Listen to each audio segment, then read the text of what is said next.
Hello મિત્રો, બીજી વ્લોગમાં આપનું સ્વાગત છે। આજે હવે આપણે જઈ રહ્યા છીએ આજે બરસાના ધામ તરફ। ગઈકાલે આપણે જે ગોવર્ધન પર્વતની પરિક્રમા પૂર્ણ કરી ત્યારબાદ હવે આપણે આજે બરસાના જવા તરફ નીકળી ગયા છીએ। જોઈ શકો છો બરસાનાનો માર્ગ। આપણે યુપીની જે એસટી બસ છે તેમાં અત્યારે બેસી ગયા છીએ। મથુરા બસ સ્ટેન્ડેથી બરસાનાનો રસ્તો અહીંથી 30 કિલોમીટર અરાઉન્ડ છે। પહોંચી ગયા છીએ આપણે બરસાના ધામ। જોઈ શકો છો બરસાનાનો એન્ટર થવાનો મંદિર તરફ જવાનો ગેટ। બહુ સરસ નજારો છે અહીંનો, જોઈ શકો છો। અહીં પણ માર્કેટ આવેલી છે, બધી અવેલેબિલિટી છે, બધી વસ્તુઓ મળી રહે છે સરળતાથી। ધીમે ધીમે આગળ વધતા જોઈ શકો છો અહીંયા ક્યાં ક્યાં મંદિર આવેલા છે। એક તો લાડલીજીનું મેઇન મંદિર છે, બરસાના પરિક્રમા માર્ગ છે અને કીર્તિ મંદિર આવેલું છે। ધીમે ધીમે જઈ રહ્યા છીએ મારો પ્યારો બરસાના। અને બરસાનાની અંદર તમે એક વખત એન્ટ્રી લો એટલે તમને કંઈક અંદરથી ભાવ એવો લાગે કે જાણે આપણે શ્રીજીના ગામમાં પહોંચી ગયા છીએ અને આપણે શ્રીજીના ખોળામાં છીએ, એની ગોદમાં છીએ એવું લાગે। આ છે મંદિર તરફ જવાનો રસ્તો। શ્રીજીનું જે મંદિર છે, લાડલીજીનું મેઇન મંદિર, તે પર્વત ઉપર આવેલું છે, ડુંગર ઉપર। સીડીઓ ચડી અને જવાનું છે, અરાઉન્ડ 350-400 જેટલી સીડીઓ છે। અને કોઈને જો રોપવેમાં જવું હોય તો રોપવેમાં પણ જઈ શકે છે। જોઈ શકો છો આપણે લાડલીજીના મંદિર તરફ ઉપર પહોંચી ગયા છીએ। જોઈ શકો છો આ બાજુ મંદિરનું કામ ઘણું ખરું ચાલુ છે। ધીમે ધીમે આગળ વધતા જઈએ। મંદિરનું પ્રાંગણ બહુ મોટું બધું છે અને બહુ મજા આવે એવું છે। એનો નજારો કંઈક અલગ જ છે। આ જોઈ શકો છો પૂરું બરસાના ગામ। વાહ, આપણે પહોંચી ગયા છીએ મંદિરના મુખ્ય દ્વાર તરફ કે જ્યાંથી મંદિરની એન્ટ્રી થાય છે। જોઈ શકો છો શ્રી લાડલીજી મહારાજનું મંદિર, વૃષભાનુ દુલારી કા મંદિર આવી ગયું છે। પહોંચી ગયા છીએ આપણે મંદિરે। ધીમે ધીમે તમે દર્શન કરી શકો છો રાધેશ્યામના, દુલારીના દર્શન કરી શકો છો। અને આ મંદિરનો અંદરનો માહોલ છે, ઘણી બધી પબ્લિક છે, ઘણા બધા લોકો ત્યાં દર્શન માટે આવેલા છે, જોઈ શકો છો તમે।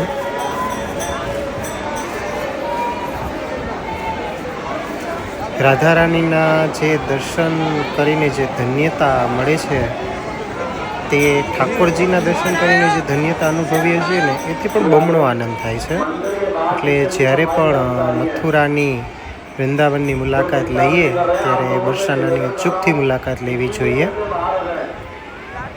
અને આ લાડલીજીના દર્શન તમે કરી શકો છો।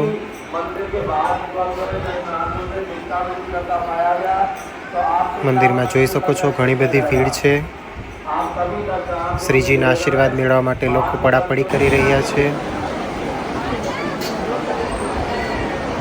અહીંથી વીઆઈપી દર્શન કરવા હોય તો તે પણ તમે કરી શકો છો શ્રીજીના મંદિરમાં। અહીં વિડીયોગ્રાફી, ફોટોગ્રાફી બધું અલાઉડ છે, એટલે તમે શાંતિથી વિડીયોગ્રાફી પણ કરી શકો છો, જેવી ભીડ એ અનુકૂળતા મુજબ। જોઈ શકો છો શ્રીજીના દર્શન કરીને અમને તો ખૂબ ધન્યતા અનુભવી। રાસ દુલારી લંગીલીના જે દર્શન છે તે તમે કરી શકો છો। આ લાડલીજીનું મુખ્ય મંદિર છે બરસાનાનું, કે જ્યાં રાધા રાણીનો જન્મ થયો હતો ને પોતે અહીં મોટા થયા છે, હસ્યા છે, ખેલ્યા છે, કૂદ્યા છે, પોતાની અષ્ટસખીઓ સાથે રમ્યા છે અને પોતાની બાળપણની ક્ષણો વિતાવી છે।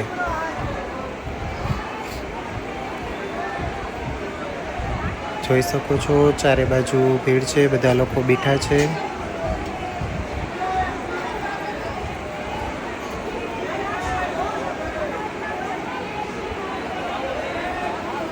રાધા રાણીના દર્શનનો લાહવો એ મારા માટે તો જિંદગીની અમૂલ્ય ક્ષણ હતી। બિકોઝ મને પહેલેથી જ શોખ હતો કે મારે બરસાનાથી એક વખત જવું જ છે રાધા રાણીના મંદિરે। જે મોકો મને આજે મળ્યો, ત્યાં જઈને ખૂબ મજા પડી, ખૂબ ધન્યતા અનુભવી, આનંદ થયો। આ છે રાધારાણીના મંદિર આગળનું પ્રાંગણ. અહીંથી તમે જોઈ શકો છો પૂરેપૂરું બરસાના ગામ તમે જોઈ શકો છો.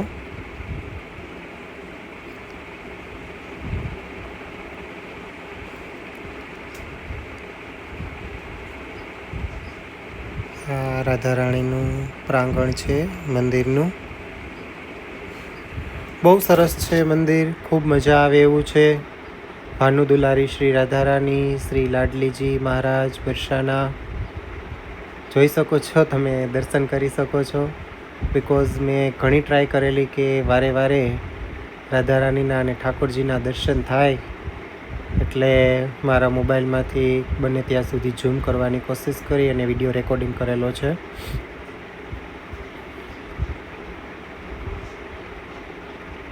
મારો પ્યારો બરસાના, મને પ્યારી લાગે શ્રી રાધિકા રાની.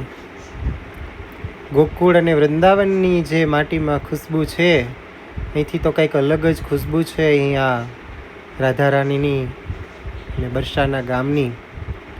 જોઈ શકો છો, રાધારાણીના દર્શન તમે કરી શકો છો.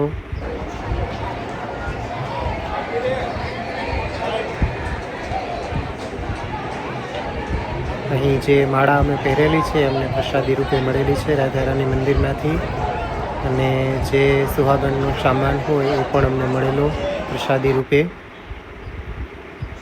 એ પ્રસાદી મેળવીને પણ એક જાતની અંદરથી આમ સંતોષ પ્રાપ્ત થયો કે ભગવાન આપણી સાથે છે, અને આમ આત્માને પણ એમ થાય કે ભગવાન આપણને ખુદ મળી ગયા છે. ચાલો હવે ધીમે ધીમે આગળ વધીએ. મંદિરમાં દર્શન કર્યા બાદ હવે મંદિરની બરસાના ગામની પરિક્રમા તરફ આપણે જઈશું, આગળ વધીશું. ધીમે ધીમે આપણે મંદિરના પાછળ ભાગથી પરિક્રમાનો માર્ગ જ્યાંથી શરૂ થાય છે ત્યાંથી આગળ વધી રહ્યા છીએ. જોઈ શકો છો અહીંથી પણ તમે બરસાના ગામ દેખાઈ રહ્યું છે, વનરાજી દેખાઈ રહી છે. આ બાજુ મંદિરનું બાંધકામ ચાલુ છે. ધીમે ધીમે આગળ વધી રહ્યા છીએ. જોઈ શકો છો બજારમાંથી પાછા નીકળીએ. રાધે કૃષ્ણનું મંદિર, મીઠાઈઓની દુકાનો, શ્રૃંગારની દુકાનો, એ બધી વસ્તુ આસાનીથી તમને મળી રહે. હવે પરિક્રમા માર્ગ તરફનું આ પહેલું મંદિર છે. જોઈ શકો છો આ કુંજ ગલીઓ કે જે ગીતની અંદર ને બધે આવે જ છે. જોઈ શકો છો પરિક્રમા માર્ગ તરફ હવે ધીમે ધીમે અમે આ લોકો આગળ વધી રહ્યા છીએ. ત્યાંની બજારો, ત્યાંની કુંજ ગલીઓ, આ બરસાનાની ગલીઓ, આ બરસાનાના ઘર. અહીંથી આગળ વધતા ધીમે ધીમે આગળ વધી રહ્યા છીએ. આ બજાર પણ છે. જૂનવાણી મહેલ જે કહીએ ને, જૂનવાણી મકાનો હોય ત્યાંના આ તે છે. જોઈ શકો છો.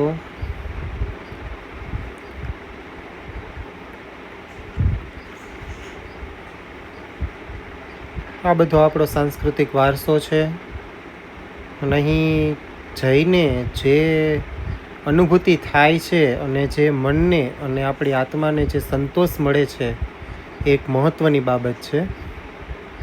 પરિક્રમા માર્ગ તરફ ધીમે ધીમે આગળ વધતા જોઈ શકો છો તમે. રસ્તા તરફ અમે આગળ વધી રહ્યા છીએ. અત્યારે બરસાનાનો પરિક્રમા માર્ગ અંદાજે 5.5-6 કિલોમીટર અરાઉન્ડ જેટલો છે. અમે લાડલીજીના દર્શન કરી અરાઉન્ડ 11 વાગ્યાની આસપાસ ત્યાંથી નીકળી ગયા હતા, અને ધીમે ધીમે પરિક્રમા માર્ગ તરફ આગળ વધી રહ્યા છીએ. જોઈ શકો છો આખું વન જ છે, અને તેની અંદરથી આ પરિક્રમા માર્ગ જઈ રહ્યો છે. રસ્તામાં ઘણા બધા મંદિરો અને ઘણું બધું આવે છે. અહીં શનિદેવનું મંદિર છે નાનું એવું. ધીમે ધીમે આગળ વધતા જોઈ શકો છો વનરાજીને, અને જે આ ઠાકોરજીના જે દર્શન કરવાનો અને શ્રીજીના દર્શન કરવાનો જે લાહવો મળ્યો આજે મને, તે મારા માટે તો કંઈક અલગ જ ક્ષણ હતી અને ખૂબ આનંદ થયો. મન એકદમ કે ને તૃપ્ત થઈ જાય સંતોષ મળી જાય મનને, એ ભગવાનના દર્શન કરી અને ખૂબ આનંદ થયો, માનસિક રીતે ખૂબ સંતુષ્ટિ થઈ. ધીમે ધીમે આગળ વધતા જઈએ. અહીં જેમ જેમ આગળ વધતા જઈએ જોઈ શકો છો આ રાધાજીનો મહેલ. અહીં સાકરી ખોર, બુઢી લીલા એ બધું અહીં આવેલું છે કે જે ભગવાને લીલા કરેલી હતી એના ચિત્ર દોરેલા છે. આપણે સાકરી ખોર પહોંચી ગયા છીએ. આ સાકરી ખોર એ છે કે જ્યાં ભગવાન મટકીઓ ફોડતા અને માખણની ને દહીંની ને જે ચોરી કરતા અને જે ઢોળાતું મટકીમાંથી, તો એની સ્મેલ આજે પણ આ સાકરી ખોર ખાતે અહીં જે પથ્થર છે એમાંથી આવી રહી છે. મહેક હજી આવી રહી છે. જોઈ શકો છો સાકરી ખોરનો માર્ગ, લસરપટ્ટીઓ માર્ગ છે, એમાંથી જ આપણે નીકળવું પડે. આ પરિક્રમા માર્ગમાં વચ્ચે આવે છે. અહીં રાધાજીની ગોદ ભરાઈ કરવામાં આવેલી હતી. આ એક ગહેવર વન છે. અહીં રાધા અને કૃષ્ણનું મંદિર છે અને જ્યાં રાધાજીની ગોદ ભરાઈ થઈ હતી એવું મંદિર છે આ ગહેવર વનમાં. અહીં પણ ઘણા બધા વાંદરાઓ જોવા મળે છે. અહીં પણ ગહેવર વનમાં પણ રાધા રાણી પોતાની અષ્ટ સખીઓ સાથે હસતા, ખેલતા, રમતા, કૂદતા અને પોતાનું બાલ્ય અવસ્થા, યુવાન વ્યવસ્થા અહીં ગાળેલી છે. જોઈ શકો છો અહીંયા પણ એક ભાઈ પેઇન્ટિંગ કરી રહ્યા છે વૃક્ષમાં રાધાના.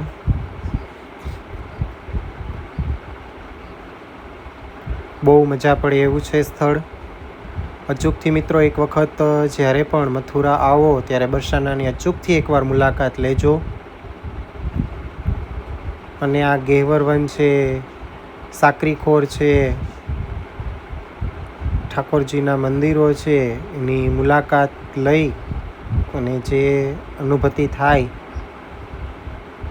એક યાદગાર ક્ષણો છે આ બધી જિંદગીની. અહીં મહાપ્રભુજીની બેઠક આવેલી છે.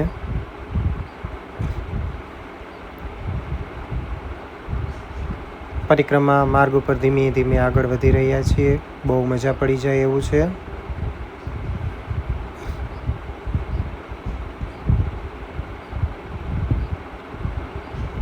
જોઈ શકો છો ધીમે ધીમે બધા આગળ વધી રહ્યા છીએ. હવે આપણે ધીમે ધીમે આગળ વધતા કે રાધાજીનો જે આ બીજો મહેલ છે ત્યાં પહોંચશું. બસ તે બીજા મહેલ સુધી આપણે પહોંચી ગયા છીએ કે જ્યાં રાધા રાણી પોતાની સખીઓ, અષ્ટ સખીઓ સાથે અહીં રમતા અને પોતાની બાલ્યકાળ અહીં ગુજારેલો આ એ છે બધો. જોઈ શકો છો રાધા રાણીના બીજો મહેલ છે, બરસાનામાં આવેલો જ છે. પરિક્રમા માર્ગ અહીં પૂર્ણ થાય છે. પરિક્રમા આપણી અહીં પણ મંદિર છે ઠાકોરજીના અને રાધા રાણીના, તમે દર્શન કરી શકો છો.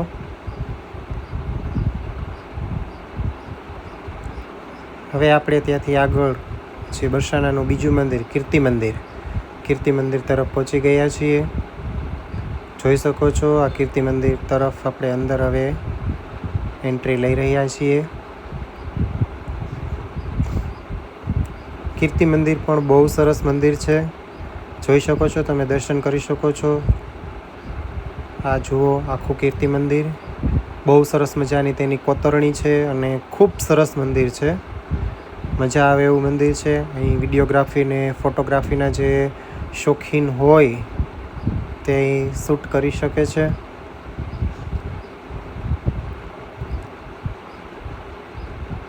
કીર્તિ મંદિરની કોતરણીઓ પણ બહુ સરસ મજાની છે. આખા મંદિરનો મેં વ્યૂ લીધેલો છે, જોઈ શકો છો. અરાઉન્ડ 5:30 આસપાસ થઈ ગયા છે અમે કીર્તિ મંદિરે પહોંચ્યા ત્યાં. કીર્તિ મંદિરનું પ્રાંગણ પણ ખૂબ મોટું છે. એનો ગેટ જોઈ શકો છો.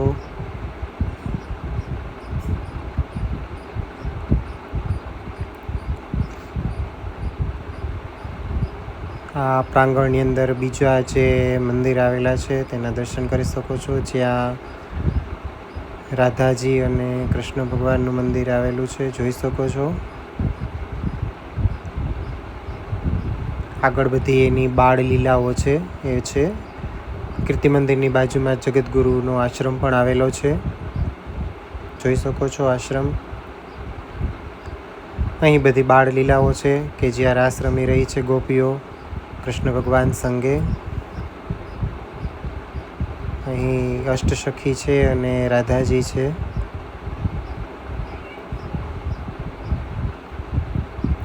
આપણે એ ધરતી ઉપર હતા કે જ્યાં એક સમયે રાધા રાણી પણ ખુદ જોઈ શકો છો ભગવાનનું રાધેશ્યામનું મંદિર. હવે આપણે ધીમે ધીમે આગળ વધી રહ્યા છીએ, નંદગાંવ તરફ જઈ રહ્યા છીએ. મારો પ્યારો નંદગાંવ, એ ગામની તો મુલાકાત, વાહ, આ મારી જીવનની સૌથી યાદગાર મુલાકાત હતી. અને નંદગાંવની અંદર તમે આપણે ત્યાં પહેલાં મહાદેવના મંદિરે ગયેલા, ત્યાંથી નીકળી અને ત્યાર પછી નંદગાંવ તરફ આવેલા. નંદગાંવમાં તમે જોઈ શકો છો, નંદગાંવ પણ એક પહાડ ઉપર વસેલું ગામ છે. નાનકડો અમથો પહાડ જેવું છે ને એના ઉપર જ આખું ગામ વસેલું છે.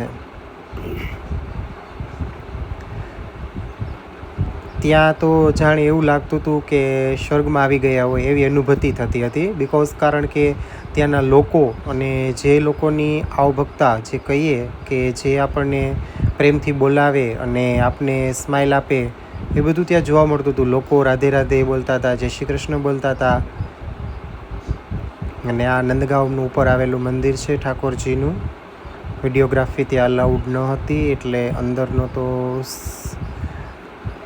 એક ફોટો છે, આગળ તમને હમણાં જોવા મળશે. ભગવાનના દર્શન પણ અડધા દર્શન સ્વરૂપના થઈ શકશે. અહીં નંદબાબાનું, માતા યશોદા, કૃષ્ણ ભગવાન, રેવતીજી અને બલરામજીનું મંદિર ઉપર આવેલું છે. આ જોઈ શકો છો, નંદગાંવમાં તમે દર્શન કરી શકો છો.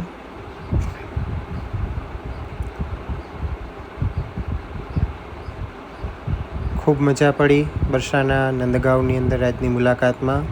મિત્રો, મારો વિડીયો તમને વિઝ્યુઅલ ગમ્યો હોય તો લાઈક કરો, સબસ્ક્રાઈબ કરો અને શેર કરો.